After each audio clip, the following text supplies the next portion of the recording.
બનાસકાંઠામાં રેલવે અંડરબ્રિજના ઉદ્ઘાટન પહેલા દિવાલ ધરાશાયી થઈ। ખડોસણ રેલવે અંડરબ્રિજની પ્રોટેક્શન દિવાલ ધરાશાયી થઈ છે।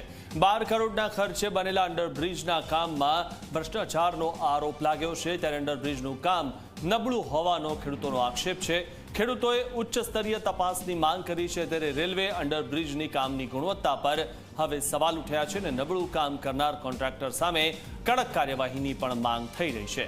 અંડરબ્રિજ તૂટતા સ્થાનિકોમાં રોષ ફેલાયો છે અને જવાબદાર અધિકારીઓ સામે પગલાં લેવા પણ માંગ થઈ રહી છે।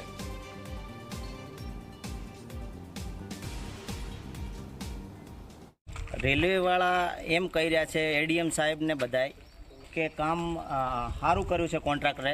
કામ કોન્ટ્રાક્ટરે સારું કર્યું જ નથી।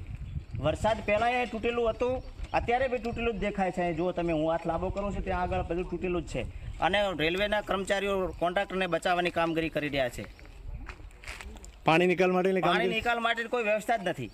પાણી નિકાલ માટે કોઈ વ્યવસ્થા જ કરતા નથી। એ લોકો એમ કહે છે કે પાણીનો અમે સંપ બનાવશું। ક્યારે સંપ બનાવશું? આ રસ્તા તો બંધ થઈ ગયો છે, આગળ થોડા વરસાદમાં બંધ હતો। સંજયભાઈને મેં મારે રૂબરૂ ફોન કરેલો છે કે પાણી કાઢવાની જવાબદારી અમારી આવતી નથી। કોન્ટ્રાક્ટર એવું બોલે છે, અમને આના ધમકી આપે છે, અમારો કોઈ ફરક પડવાનો નથી, તમારે જ્યાં અરજી કરવી એ કરી શકો છો।